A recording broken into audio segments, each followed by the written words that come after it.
በስመ አብ ወወልድ ወመንፈስ ቅዱስ አሐዱ አምላክ አሜን። ሰላም ብያለሁ የኔ ተወዳጆች እንደምን አላችሁልኝ? የጌታችን ሰላም በሁላችን ላይ ጸንቶ ይኑር።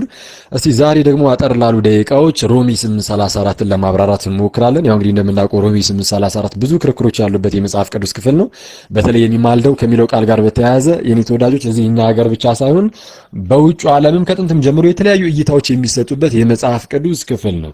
ራሱን ቃሉን ራሱ ይዘን ስንመለከት ማለትም የሚማልደው ከሚለው ቃል ጋር በተያያዘ እንኳን በራሳቸው በፕሮቴስታንት ስኮላሮች ወይም ሊቃውንቶች መካከል ሳይቀር የተለያየ እይታ የሚሰጥበት ቃል ነው፣ የመጽሐፍ ቅዱስ ክፍል ነው። ይህን የመጽሐፍ ቅዱስ ክፍል ዛሬ እንደ እግዚአብሔር ፍቃድ አውዱን ወይም ኮንቴክስቱን ጠብቀን በሚገባ ለማብራራት እንሞክራለን ማለት ነው። ወደ ማብራራቱ ከመግባቴ በፊት አንድ ላሳውቃቸው የሚፈልገው ነገር አንድ የመጽሐፍ ቅዱስ ክፍል አንድ ብቻ ትርጉም ነው ያለው የሚል አስተምሮ የለም። ኦኬ እኛ የክርስቲያናችን አንድምታ ተርጓሚ የሚባል ነገር አለ አይደል? እግዚአብሔር አምላክ በአንድ ባስተላለፈልን ቃል የተለያዩ መልእክቶችን እግረ መንገዱን ሊያስተላልፍ ይችላል። በአንዱ ቃል የተለያዩ መልእክቶችን ሊሰጠን ይችላል። ስለዚህም አንድ የመጽሐፍ ቅዱስ ክፍል የተለያዩ ተርጓሚዎች ሊኖሩት ይችላሉ። አንድም ተብሎ ሊተረጎም ይችላል። ስለዚህም ዛሬ ሮሜ 8:34 ላይ የሚሰጣችሁ ማብራሪያ ብቸኛ ማብራሪያ ነው ማለት አይደለም ማለት ነው። ባይሆን ግን ፐርሰናሊ ከኔ ማለት ነው ከዚህ ከሮሜ 8:34 ጋር በተያያዘ ለማጥናት እስከሞከርኩት ድረስ ሞር ኮንቪንሲንግ ነው ወይም አሳማኝ ነው ብዬ የማስበው ነው እኔ ዛሬ ለእናንተ ሼር የማደርጋችሁ የማካፍላችሁ። ሌሎቹ አሳማኝ አይደሉም እያልኩኝ አይደለም። ለማንኛውም ቀጥታ ወደ ማብራራቱ እንግባ።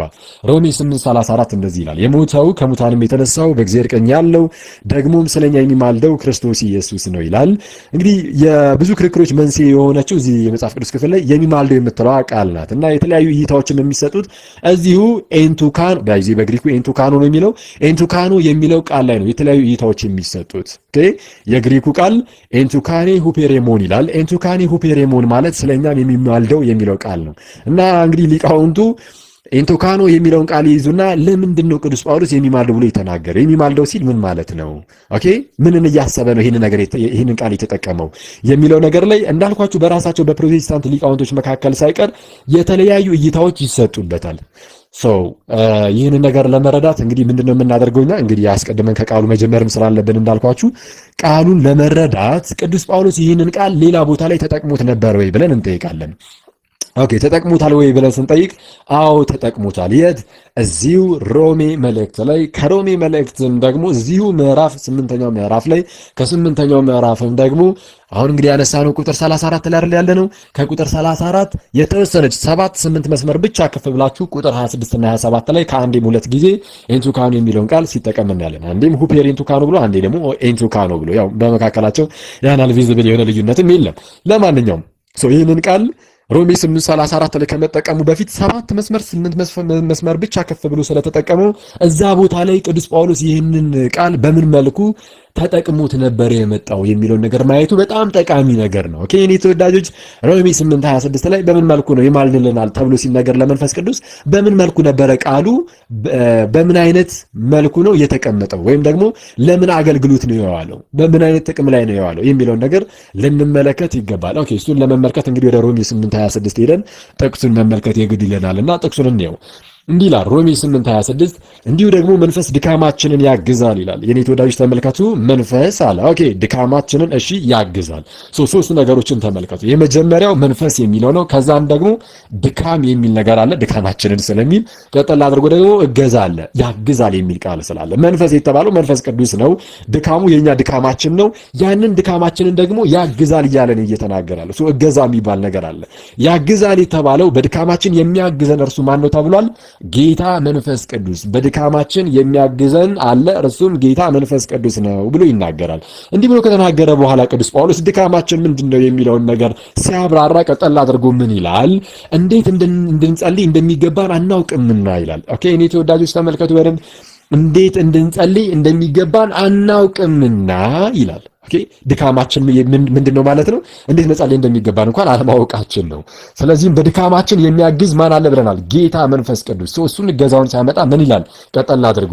ነገር ግን መንፈስ ራሱ በማይነገር መቃተት ይማልድልናል ይላል። እንግዲህ መንፈስ ራሱ በማይነገር መቃተት ይማልድልናል ማለት እኛ እንዴት መጸለይ እንደሚገባን ስለማናውቅ አፋችንን ዘግተን ጸጥ ብለን እንቀመጣለን። መንፈስ ቅዱስ ደግሞ ይለምናል፣ ይጸልያል ማለት አይደለም። ያው ይማልዳል ማለት ቀጥተኛ ትርጉሙ ይለምናል ማለት ነው። ታዲያ ግን እንዴት መጸለይ እንደሚገባን አናውቅምና መንፈስ ራሱ በማይነገር መቃተት ይማልድልናል ብሎ ሲናገር እኛ እንዴት መጸለይ እንደሚገባን ስለማናውቅ ዝም እንልና መንፈስ ቅዱስ ይማልዳል፣ ይለምናል፣ ይጸልያል ማለት ሳይሆን ይልቁንም በእኛ ውስጥ ሆኖ እንዴት መጸለይ እንደሚገባን የማናውቀውን እኛ በዚህ በድካማችን እያገዘን እንዴት መጸለይ እንዳለብን እያስተማረን ጋይድ እያደረገን እየመራን እያበረታን እንድንጸልይ ያደርገናል ነው። ኦኬ ውስጣችን ሆኖ እንዴት መጸለይ እንዳለብን እያነሳሳ። ስለዚህ የሚማልደው የሚለምነው ማን ነው? ሰውየው ራሱ ነው። እኛ ነን የምንጸልየው የምንማልደው የምንጸልየው ግን በማን እገዛ ነው? በመንፈስ ቅዱስ እገዛ ነው። ይህ የመጽሐፍ ቅዱስ ክፍል የሚያሳየው የመንፈስ ቅዱስን እገዛ የሚያሳይ ነው። አብዛኛው ሊቃውንት ፕሮቴስታንቶችም ሳይቀሩ በዚህ መልኩ ይተረጉሙታል። ያው መጽሐፉንም እንደተመለከትነው መንፈስ ድካማችንን ያግዛል በማለት በግልጽ ስለተናገረ ይህ ይማልድልናል የሚለው ቃል እገዛን የሚያሳይ ሆኖ ነው እዚህ ቦታ ላይ ለጥቅም የዋለው ነው። ስለዚህ ይማልድልናል የሚለው ቃል ምንን የሚያሳይ ነው? እገዛን የሚያሳይ ነው። ኖርማሊ እኔ ወዳጆች እንዳልኳችሁ ይማልድልናል የምትለው ቃል ቀጥታ ሊትራሊ ቃሉን እንውሰደው ከተባለ ይለምናል፣ ይጸልያል ነው። ግን ይማልድልናል የምትለው ይህቺ ቃል ቀጥተኛ ትርጉሟን ትታ ለምን አገልግሎት ነው ያለችው? እገዛ ለሚለው ቃል በዚህ መልኩ እንድታገለግል አድርጎ ቅዱስ ጳውሎስ ተጠቅሞበታል ነው። እንደነዚህ አይነት አገላለጾች ፊገር ኦፍ ስፒች ወይም ደግሞ ሬቶሪካል ፊገር ይባላል። ፊገር ኦፍ ስፒች ማለት የሆነ ቃል ይኖራል፣ ያ ቃል የራሱ የሆነ ቀጥተኛ ትርጉም ይኖረዋል። ግን ከቀጥተኛ ትርጉሙ ባሻገር ሌላ ትርጉም ተሰጥቶት ሲገባ እንደማለት ነው። ኦኬ ለምሳሌ እንደነዚህ አይነት አገላለጾች ከመጽሐፍ ቅዱስ አንድ ምሳሌ ልስጣችሁ። በኦሪት ዘፍጥረት ምዕራፍ 6 ቁጥር 6 ላይ ምን ይላል? እግዚአብሔር ሰውን በምድር ላይ በመፍጠሩ ተጸጸተ፣ በልቡም አዘነ ብሎ ይናገራል።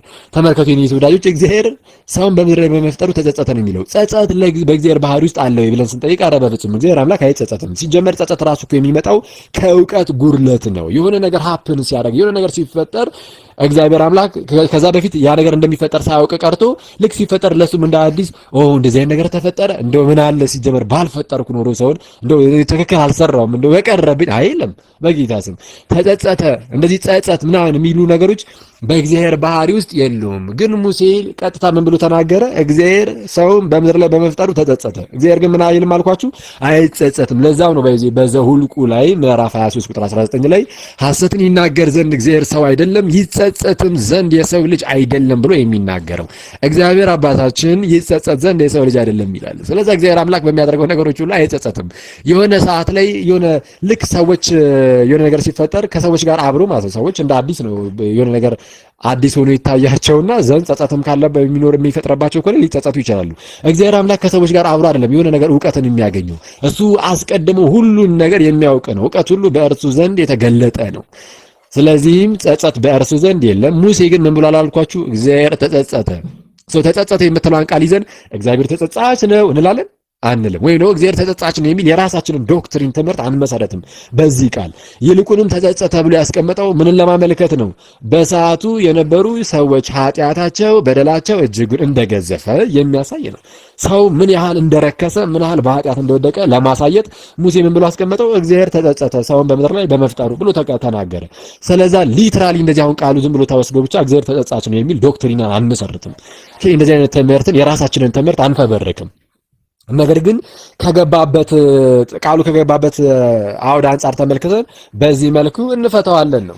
ይህንን ነገር ይዘን ሮሜ 8:26 ላይ ስንመለስ ልክ እንደዚህ አይነት ነገር ነው። መንፈስ ድካማችንን ያግዛል ካለ በኋላ እንዴት መጸለይ እንዲገባን እንኳን አናውቅምና መንፈስ ራሱ በማይነገር መቃተት ይማልድልናል ብሎ ሲናገር እኛ እንዴት መጸለይ እንዳለብን ስለማናውቅ አፋችንን ዘግተን ቁጭ እንላለን። መንፈስ ቅዱስ ደግሞ ይጸልያል ይለምናል ማለት አይደለም። መንፈስ ቅዱስ አማላጅ አይደለም በጌታ ስም። ግን እኛ እንድንጸልይ እንድንማልድ እርሱ ያግዘናል፣ እርሱ ይመራናል ነው። በዚህ የሆነ ዘመን ላይም ኒማቶማኮ የሚባሉ መናፍቃን አሉ እነ መቅዶኒሳውያን ማለት ነው። ሚኒንግ በመንፈስ ቅዱስ ላይ የተነሱ ሄሬቲክስ አሉ፣ መናፍቃን አሉ። መንፈስ ቅዱስ ከአብና ከወልድ በታች ነው አምላክ አይደለም ብለው ተነስተዋል። ይህንን ትምህርታቸውን ደግሞ እንዲያጠነክርላቸው ይህንን የመጽሐፍ ቅዱስ ክፍል እንደ ማስረጃ አድርገው ያቀርቡ ነበር። ይኸው መንፈስ ቅዱስ እኮ አማላጅ ነው ለማለት ማለት ነው። እሱ ራሱ አምላክ አይደለም ብሎ ለመናገርም ብቻ ግን ይህ የመጽሐፍ ቅዱስ ክፍል መንፈስ ቅዱስን አማላጅ እንድንለው የሚያደርገን የመጽሐፍ ቅዱስ ክፍል በፍጹም አይደለም። አጋዥነቱን ለማሳየት ብቻ ነው ይማልድልናል የምትለው ቃል ጥቅም ላይ የዋለችው። ይህንን ነገር የኔ ተወዳጆች በዚህ ልክ ከተረዳን ይህንን ይዘን ወደ ሮሜ 8:34 እንሻገር።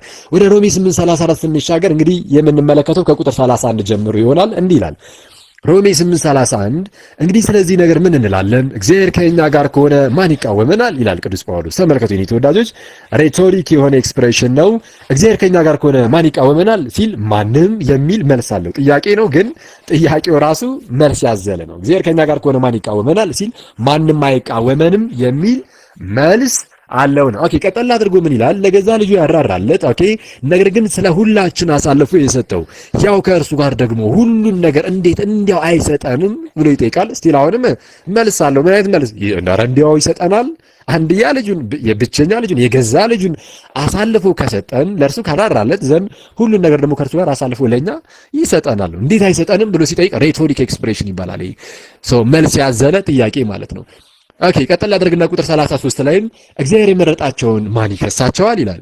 አሁንም ስቲል ማንም ሕሩያነ እግዚአብሔርን የእግዚአብሔርን ምርጦች ማን ይከሳቸዋል ብሎ ይጠይቃል። ማንም አይከሳቸውም የሚል መልስ አለው። የሚያጸድቅ እግዚአብሔር ነው፣ የሚኮንንስ ማን ነው ይላል። አሁንም እንደአሁን እንግዲህ እነዚህ አይነት ነገሮችን ሁሉ እየደረደረ ይመጣል ቅዱስ ጳውሎስ። ተመልከቱ ከላይ ጀምሮ እግዚአብሔር ከኛ ጋር ከሆነ ማን ይቃወመናል ብሎ ሲናገር ተቃዋሚ የለብንም እያለ ነው። እግዚአብሔር የመረጣቸውን ማን ይከሳቸዋል ሲል ከሳሽ የለብንም እያለ ነው። ግን እውነት ተቃዋሚ ጠፍቶ ነው ወይ? እውን ከሳሽ የለም ወይ ብለን ስንጠይቅ ኧረ በሚገባ አለ። ኦኬ የሮማ መንግስት ቤተክርስቲያንን ሲያሳድድ ነበር። አይሁዳውያን ቤተክርስቲያንን ሲያሳድዱ ነበር። ራሱ ቅዱስ ጳውሎስን እንኳን ተመልከቱት። ጌታችን ኢየሱስ ቅዱስ ጳውሎስን ምን ብሎታል? አስቀድሞ ሳውል እያለ ሳውል ሳውል ስለምን ታሳድደኛለህ አለው። ለምንድን ነው ታሳድደኛለህ ያለው? ሳውል በዛ ወቅት ቤተክርስቲያንን ያሳድድ ነበርና ነው። የመጀመሪያው ሰማዕት እስጢፋኖስ በሚገደልበት ሰዓት ተባባሪ ሆኖ እንግዲህ እንደ አንድ ጎበዝ ቆሞ የእነርሱን ልብስ ይይዝ ነበርና ነው። ስለዚህ ቤተክርስቲያንን የሚያሳድድ ከመሆኑ አንጻር አሳዳጆች፣ ተቃዋሚዎች፣ ከሳሾች የሉም ማለት አይደለም። የወደቀውት መላእክታን ኃያላን ሳይቀሩ እነሱ ራሱ እንግዲህ አጋንንት ራሱ ከሳሽ ሆኖ አይቆምም ካልን ኧረ ይቆማል። ብዙ ተቃዋሚዎች ከሳሾች እኮ አሉ። ይህን ነገር ለመረዳት ባይዚ ብዙ ሩቅ ሳንሄድ አውዱን ጠብቀን ስለሆነ የምንረዳ እንግዲህ ለማብራራት የምንሞክረው እዚሁ ሮሜ 8 ላይ ዝቅ ብላችሁ ከስር ተመልከቱ። ከቁጥር 35 ጀምሮ እንደዚህ ይላል ከክርስቶስ ፍቅር ማን ይለየናል ይላል። ኦኬ መከራ ወይስ ጭንቀት ወይስ ስደት ወይስ ረሃብ ወይስ ራቁትነት ወይስ ፍርሃት ወይስ ሰይፍ ነውን? ይህም እንዲህ ተብሎ እንደተጻፈ ነው፣ ስለ አንተ ቀኑን ሁሉ እንገደላለን፣ እንደሚታረዱ በጎችም ተቆጠርን ብሎ ሲናገር እናያለን። ስለዛ ገዳዮች፣ አሳዳጆች፣ መከራን የሚያሳዩን ኦፍ ኮርስ አሉ። እነዚህ ሁሉ ግን እውነት ከክርስቶስ ፍቅር ይለየናል ወይ ብሎ ይናገራል። ስለዛ ተቃዋሚ አለ የለም? አለ። እንደውም እዛ ጋር ቀጠል አድርጎ ቁጥር 38 ጀምራችሁ ስትመለከቱ ደግሞ እንደዚህ ይላል፣ ሞት ቢሆን ይላል። እሺ ሕይወትም ቢሆን መላእክትም ቢሆኑ ግዛትም ቢሆን ያለውም ቢሆን የሚመጣውም ቢሆን ኃይላትም ቢሆኑ ከፍታም ቢሆን ዝቅታም ቢሆን ልዩ ፍጥረትም ቢሆን በክርስቶስ ኢየሱስ በጌታችን ካለ ከእግዚአብሔር ፍቅር ሊለየን እንዳይችል እኔስ ተረድቻለሁ ብሎ ይናገራል ቅዱስ ጳውሎስ። ኦኬ እነዚህ ነገሮች ሁሉ ኃይላት፣ ግዛት፣ መላእክት፣ የወደቁ መላእክትም ሆኑ ሌሎች መከራን የሚያደርሱብን እነዚህ ሁሉ ተቃዋሚዎች፣ ተከራካሪዎች፣ ከሳሾች፣ ተዋቃሾች አሉብን። ቅዱስ ጳውሎስ ግን ምን ብሎ ተናገረ? እግዚአብሔር ከኛ ጋር ከሆነ ማን ይቃወመናል? ኦኬ እግዚአብሔር የመረጣቸውን ሕሩያነ እግዚአብሔርን የእግዚአብሔርን ምርጦች ማን ይከሳቸዋል? ሰው ከሳሽ የለብንም ተቃዋሚ የለብንም ሲል ተቃዋሚ ጠፍቶ አይደለም፣ ከሳሽ ጠፍቶ አይደለም፣ ይኸው አለ። ታዲያ ለምንድን ነው በዚህ ልክ በሚያስገርም ኮንፊደንስ እንደዚህ ያለ ቅዱስ ጳውሎስ የሚናገረው? ለምንድን ነው የሚለውን ነገር የሚመልስልን ሮሜ 8:34 ነው። ኦኬ ከምን አንጻር እስቲ እንመልከተው። ከላይ ጀምራችሁ እንግዲህ እንደተመለከትነው እግዚአብሔር ከኛ ጋር ከሆነ ማን ይቃወመናል? የእግዚአብሔር ምርጦች ማን ይከሳቸዋል? እያለ ይናገርና ቁጥር 34 ላይ እንደዚህ ይላል። የኔ ተወዳጆች በደንብ አድርጋችሁ ተከታተሉ። የሞተው ይልቁንም ከሙታን የተነሳው በእግዚአብሔር ቀኝ ያለው ደግሞም ስለኛ የሚማልደው ክርስቶስ ኢየሱስ ነው ብሎ ይናገራል። ተመልከቱ፣ ክርስቶስ ሞቷል። አዎ ኦኬ፣ ከሙታን ተነስቷል። እሺ፣ በእግዚአብሔር ቀኝ ነው ያለው። አሁን ደግሞ ስለኛ የሚማልደው ክርስቶስ ኢየሱስ ነው ይላል። የሚማልደው የምትለዋን ቃል ሮሜ 8:26 ላይ እንደተመለከትነው ቀጥታ ለመንፈስ ቅዱስ ተገብታ ተነግሮላት ነበር። ቃሉን ለመንፈስ ቅዱስ አውሎት ነበር። አስቀድሞ ቅዱስ ጳውሎስ ለመንፈስ ቅዱስ ይህንን ቃል ሲያውለው የመንፈስ ቅዱስን እገዛ የሚያሳይ ነበረ። ኦኬ አስቀድመን እንደተመለከትነው ማለት ነው። መንፈስ ቅዱስ ይማልድልናል ተብሎ ሲናገር የመንፈስ ቅዱስ እገዛውን የሚያሳይ እንደሆነ አንስተን ተመልክተናል። አሁንም እዚህ ቦታ ላይም ይማልድልናል ተብሎ ለጌታችን ለኢየሱስ ሲነገር የእርሱን እገዛውን በሚያሳይ መልኩ ነው። ኦኬ እሺ፣ በምን መልኩ?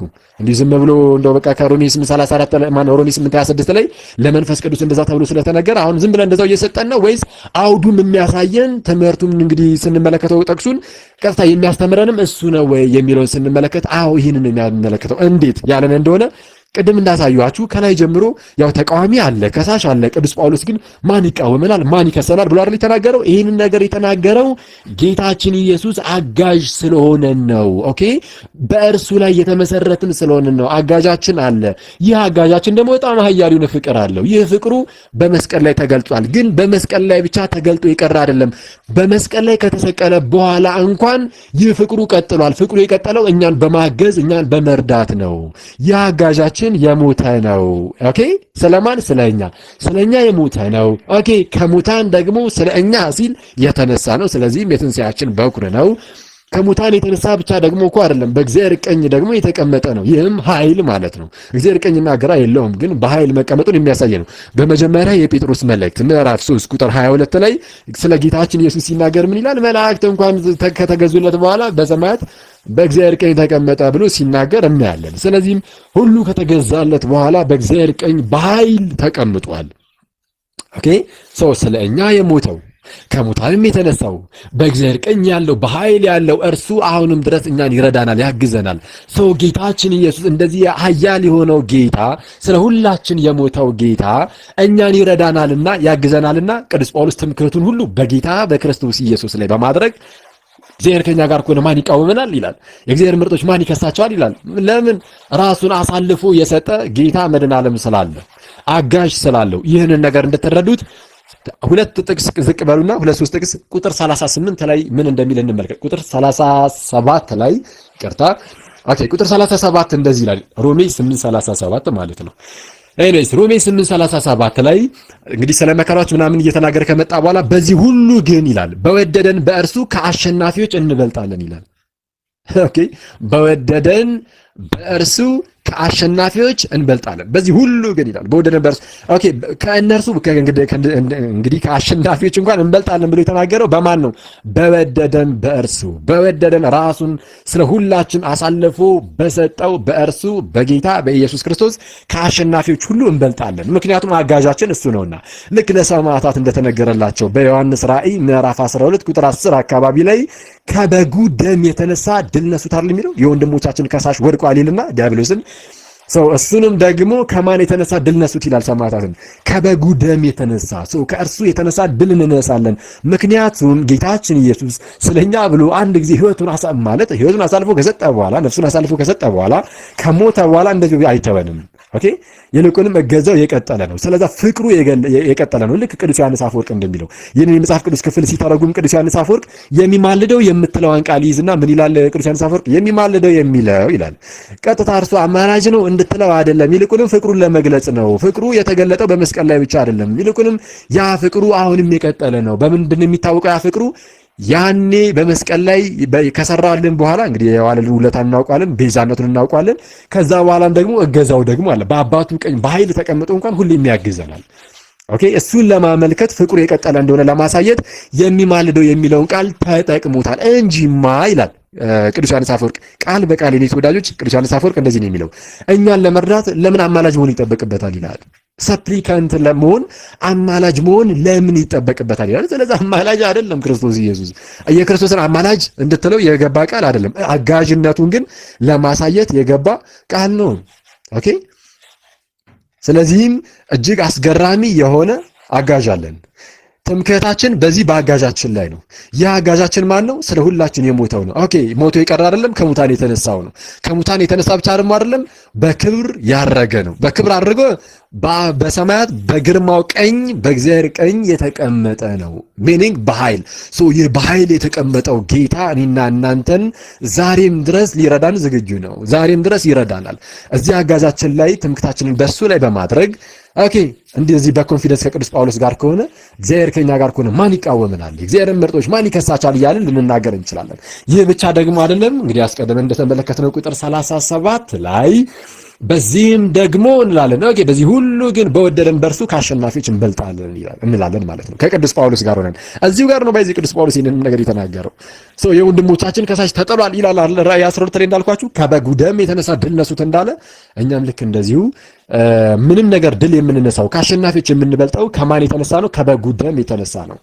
ኦኬ፣ እንግዲህ ስለወደደን ራሱን ለራሳችን አሳልፎ ከሰጠው ከወደደን ከእርሱ የተነሳ ከጌታችን የተነሳ ከአሸናፊዎች እንኳን እንበልጣለን ብለን እንናገራለን። ይህንን ነገር ቅዱስ ጳውሎስ ሲናገር በነገራችን ላይ ከትንቢተ ኢሳይያስ ምዕራፍ 50 ላይ ስቡ ይመስላል። ኦኬ ስንመለከተው ብዙ ሊቃውንቶችም ይህንን ነገር ያገናኛሉ። አንድም ተርጓሚያችንም ይህንን ያገናኛል። ይህን የመጽሐፍ ቅዱስ ክፍል ከትንቢተ ኢሳይያስ ምዕራፍ 50 ጋር ያገናኛል። ትንቢተ ኢሳይያስ ምዕራፍ 50 እንደዚህ ይላል። የኔ ወዳጆች የሚያጸድቀኝ ቅርብ ነው ይላል። ምዕራፍ 50 ከቁጥር 8 እስከ ቁጥር 9 የሚያጸድቀኝ ቅርብ ነው፣ ከእኔስ ጋር የሚከራከር ማን ነው? በአንድነት እንቁም፣ የሚከራከረኝ ማን ነው? ወደ እኔ ይቅረብ ይላል። ተመልከቱ በምን አይነት ኮንፊደንስ እንደሚናገር። ምን ብሎ ተናገረ? የሚያጸድቀኝ ቅርብ ነው ይልና እሺ ከእኔ ጋር የሚከራከር ማን ነው? ማንም ከእኔ ጋር የሚከራከር የለም ይላል። ተከራካሪ ሳይኖር ቀርቶ እኮ አይደለም፣ ግን የሚያጸድቀኝ ቅርብ ነው ብሏል። ኦኬ በአንድነት እንቁም፣ የሚከራከረኝ ማን ነው ይላል። አሁንም ወደ እኔ ይቅረብ ይላል። ኖ ጌታ እግዚአብሔር ይረዳኛል፣ ማን ይፈርድብኛል ይላል። ስለዚህ ትምክህቱን በእግዚአብሔር ላይ ያደርግና ማን ነው ከኔ ጋር የሚከራከረው እያለ ይናገራል። እግዚአብሔር ከኛ ጋር ከሆነ ማን ይቃወመናል? የእግዚአብሔር ምርጦች ማን ይከሳቸዋል? እግዚአብሔር የመረጠውን ማን ይከሳል? የሚያጸድቅ እግዚአብሔርን የሚኮንንስ ማን ነው እያለ ይናገርና ቅዱስ ጳውሎስም ማለት ነው ትምክህቱ ግን በማን ላይ ነው?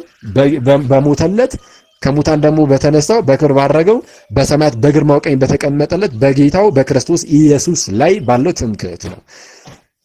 እሱን አጋዥ አድርጎ የሚናገር ነው። ስለዚህ ቅዱስ ጳውሎስ በዚህ በሮሜ መልእክት ምዕራፍ 8 ላይ ይህንን ይማልድልናል የሚለውን ቃል ሁለት ቦታ ይሄን ተካኑ የሚለውን ቃል ሁለት ቦታ እንግዲህ ሶስት ቦታ ላይ ተጠቅሞታል። አንዱን ለመንፈስ ቅዱስና ለወልድ ማለት ነው። ለመንፈስ ቅዱስም ለወልድም ሲጠቀም በተመሳሳይ መልኩ እገዛን የሚያመለክት ነው። ስለዚህ ክርስቲያኖች የምናገኘው እገዛ ከመንፈስ ቅዱስም ከጌታም ነው። በጌታችን በኢየሱስ ክርስቶስ እንታገዛለን፣ በመንፈስ ቅዱስም እንታገዛለን። ይህንን ነገር የሚያመለክት ነው። ይህንን ነገር እንረዳና የኔ ተወዳጆች የሚማልደው የሚለው ቃል የገባው ይህንን ነገር ለማመልከት ከሆነ ልክ እግዚአብሔር ተጸጸተ ሲል እንዲሁ ተጸጸተ የምትለዋን ቃል ብቻ ይዘን እግዚአብሔር ተጸጻች ነው የሚል የራሳችንን የሆነ ትምህርት ወይም ዶክትሪን መፈብረክ እንደማንችል ሁሉ ይማልድልናል የምትለዋ ቃልም አጋዥነትን ለማመልከት የገባችውና መንፈስ ቅዱስ አማላጅ ነው የሚል የራሳችንን ትምህርት ልንመሰርት አይገባም። ኢየሱስ ክርስቶስ አማላጅ ነው የሚል የራሳችንን ዶክትሪን ትምህርት ልንፈበርክ ልንመሰርት አይገባም። አትሊስት እዚች ጥቅስ ላይ ተንጠልጥለን ይህ ጥቅስ ስለዚህ አይነት ነገር ፈጽሞ ስለማያወራ ሊትራሊ ቃሉ ቀጥታ ዝም ብሎ እንደዚህ ማለዳ የሚለው ቃል ሊትራሊ ተቀበል ስለማንቀበለው ይህንን እኛ ብቻ አይደለም በዚህ አብዛኛው የፕሮቴስታንት ሊቃውንት ሳይቀር እኔ በጣም ከጥቂቶች በቀር በጣም ጥቂት የሚባሉ እንግዲህ በስኮላር ደረጃ እኔ አሮ ነው በጣም ጥቂት ምናልባት አንድ ሁለት ሰው ቢመጣ ነው እንደው ቀጥታ ቃሉ ይወሰድ ብሎ የሚያምን ማለት ነው። አብዛኛው አይ ቀጥታ አይወሰድ የሚልና ከዛው ላይ የተለያዩ እይታዎችን ለመስጠት ይሞክራሉ። ከዚህ አንፃር ልንመለከተው ይገባል ነው። ይበቃናል። ክብርና ምስጋና ይሁን አንድ አምላክ ለሚሆን ለአብ ለወልድ ለመንፈስ ቅዱስ ዛሬም ዘወትርም ለዘላለሙ አሜን።